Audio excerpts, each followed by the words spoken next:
You're just a disappointment, Leah. You'll get nothing from me, not a single cent. Everyone laughed. My aunts, my cousins, even my sister smirked as I stood there, shaking, humiliated in the middle of my father's 60th birthday party. The air turned heavy.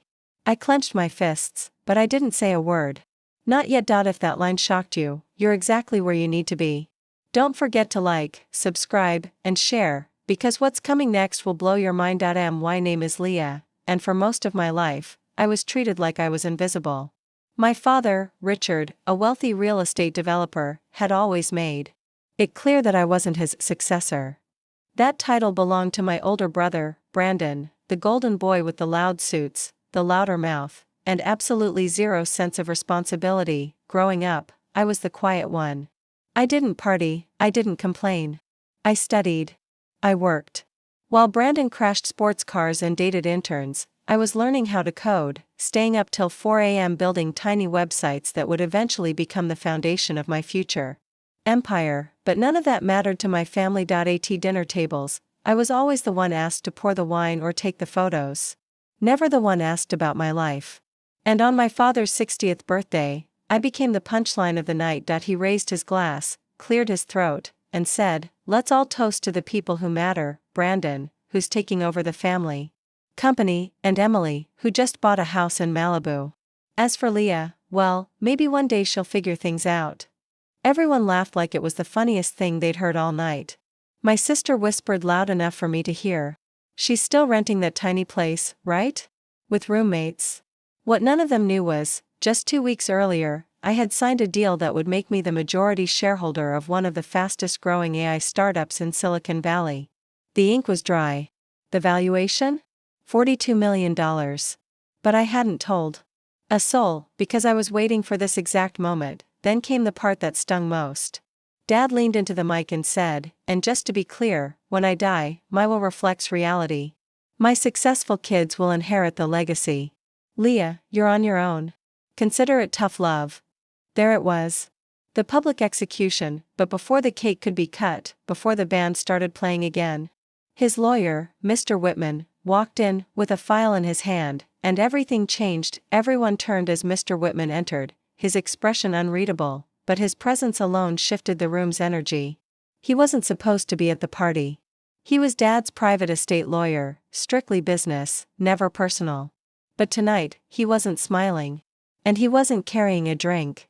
"Just a thick envelope, Richard," he said, firm but calm, "we need to talk. Now." My father waved him off, laughing. "Not tonight, Whitman. This is a celebration." Mr. Whitman didn't budge. "It's regarding the revision you asked for. The one you signed 2 months ago." I saw Dad's face freeze, just for a second. Then he composed himself and forced a smile. "We'll handle that Monday." But the lawyer had already opened the envelope, and read aloud, Clause 17, "In the event that Brandon is found unfit or irresponsible to inherit the business, full control and ownership shall be granted to Leah Whitmore." The music stopped. Utensils dropped. My brother's drink slipped from his hand, shattering on the floor. "What the hell is this?" Brandon snapped, stepping forward. Mr. Whitman continued without flinching. "Brandon, after your most recent DUI, the board conducted a private audit. Financial misconduct, neglected duties, and multiple HR complaints. You've been disqualified. Effective immediately." My father stood speechless. You promised me." Brandon shouted, turning red. Whitman turned to me. "Leah, by legal authority, the company is yours. You own 51%. The silence felt like thunder. My mother looked like she'd seen a ghost. My sister looked nauseous, but I didn't say anything. I just smiled. The kind of smile I had practiced for years. Then my father stepped forward, trying to keep his composure. "Leah, sweetheart, we were just joking earlier. You know how families tease." I cut him off. "You made it clear, Dad. I'm a disappointment. I get nothing.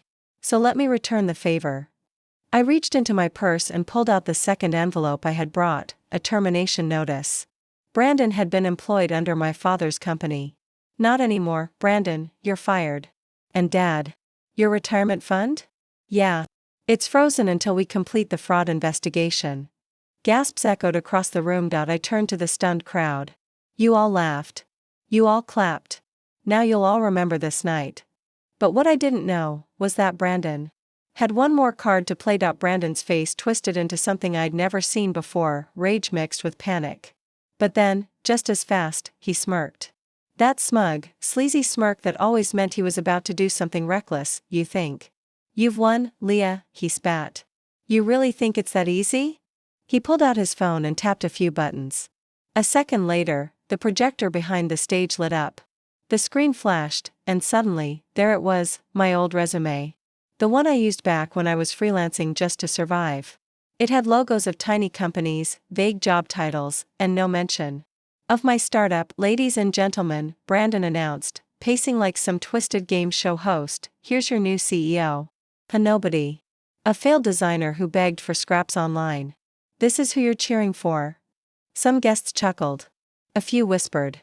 My father looked hopeful again, like maybe this nightmare could be undone, but Brandon wasn't finished. Want more? He said, opening another file. How about this? The screen changed. 3 years ago, Leah defaulted on her student loan. She couldn't even pay rent. This girl was one eviction away from living in her car. The laughter returned. The whispers grew louder. I stood frozen, but only for a beat, because he had no idea what was coming. I stepped forward slowly, grabbed the remote from his hand, and turned off the projector. The room dimmed again. Then I said, yes. That was me. Every word of it. Silence. I was broke. I was tired. I ate instant noodles for 2 years straight. I cried on bathroom floors while working 14-hour days building a startup no one believed in. I pulled out my phone. Tapped. A new screen lit up on the projector. This time, it showed a different document. A Forbes article. My face. The headline, the silent genius behind America's fastest growing AI startup, meet Leah Whitmore. Gasps. Audible. Real. The kind that make your skin tingle. I kept going.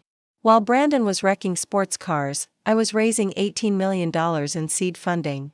While you laughed at my tiny apartment, I was building tech that's now used in 500 hospitals across the country. Another tap. The second headline popped up. Leah Whitmore joins the youngest self-made billionaires list, and she's just getting started. My sister dropped her champagne glass. I turned back to Brandon. You tried to embarrass me with my past, I said, locking eyes with him, but that past is the reason I own your future. But before I could breathe in my victory, my dad suddenly grabbed the mic and said something that left the entire room stunned. My father gripped the mic with trembling hands, his eyes darting between me, Brandon, and the shocked faces around the room. He took a deep breath, then said something I never expected. Not in a million years, none of this was supposed to happen. Leah wasn't even in the original will. Gasps echoed again. My heart skipped a beat. He continued, voice shaky but raw, I only added her name 2 months ago. Because I thought I was dying. The doctors told me it could be cancer. I panicked. I wanted to fix things with her, make things right, just in case. He looked down at the floor, guilt spreading across his face like a storm. But when the tests came back clear, I told Whitman to cancel the update. I told him to scrap it. But I guess he never did. Whitman stepped forward again. That's not true. You did tell me to cancel it, Richard, but by then, it was too late. The document had already been filed, signed, notarized, and legally binding. You didn't realize Leah had already submitted the board approval forms. She moved faster than you thought. Dad's face dropped. The crowd murmured. Some were recording on their phones now. Brandon burst out, so you gave her the company by mistake. This is insane. She tricked you. But Whitman cut him off sharply. No. She earned it. The board was tired of your screw-ups, Brandon. And Leah brought them results, revenue, and respect. That's why they backed her. I finally stepped forward, calm but fierce. I didn't trick anyone. I just stopped waiting for validation from people who only saw me as a backup plan. Brandon was fuming now, red-faced and sweating. This isn't over, Leah. You think this little stunt makes you powerful? You're still the black sheep of this family. I turned to him slowly, my voice low but firm. You're right. I was the black sheep. But I've turned into the wolf. And just as I thought it was done, just as I prepared to walk away with my head held high, a woman in a red dress stepped out from the back of the room. She had long black hair, sharp eyes, and she was holding a folder. She walked straight toward me and said, loud enough for the entire room to hear, Leah, before you walk away, there's something you need to know. I'm your father's former business partner. And this, she held up the folder, is the truth he's been hiding from you your whole life. Every eye turned toward the woman and read. My father's face went pale the moment he saw her. Nora, he whispered, barely audible. The woman smiled coldly. Hello, Richard. It's been a long time. I stared at her, confused. Who are you? What truth? She handed me the folder. Your father and I co-founded Whitmore Technologies, the company he always claimed was his solo empire. But it wasn't. He used my ideas, my patents, and then forced me out when I refused to marry him. I was pregnant. The room froze. Pregnant, she looked at me, her eyes softening. You're not just the daughter he never wanted. You're the only reason he has anything. That software you built? You inherited the mind for it. My knees went weak. Wait, are you saying? She nodded. I'm your mother. My father shouted, she's lying. She's insane, don't listen to her. But Nora pulled out a document, DNA results. She had receipts. The folder was full of them, court cases, emails, NDA agreements. A paternity test from 2 years ago that confirmed it all. Whitman, the lawyer, stepped forward, scanning the files. His jaw clenched. Richard, if this is true, not only did you lie to your daughter for 28 years, you committed corporate fraud. People were recording. Flashlights flickered. Even the band had stopped pretending this was still a party. I looked at my father, this man who had humiliated me, erased my existence, and tried to strip away my worth like I was nothing but a burden. Now the entire world was watching him crumble. Nora leaned in and whispered to me, you've already built more than he ever could. But if you want to finish this properly, let me help you take back everything he stole. I paused. Then nodded slowly. That night, I announced a full internal audit of the company, and filed a motion to reopen the original lawsuit Nora had been forced to bury decades ago. The headlines the next morning read, Daughter exposes billionaire. Father's secret past, takes over tech empire with help from hidden mother. As for Brandon? He disappeared from the public eye after being charged with embezzlement. My sister tried to reach out with fake apologies. I didn't respond, and my father? He now lives in a penthouse he doesn't own, funded by a company he no longer controls. I didn't get revenge through screaming. I got it through silence, strategy, and truth, because sometimes, the quiet ones build empires loud enough to shake the world.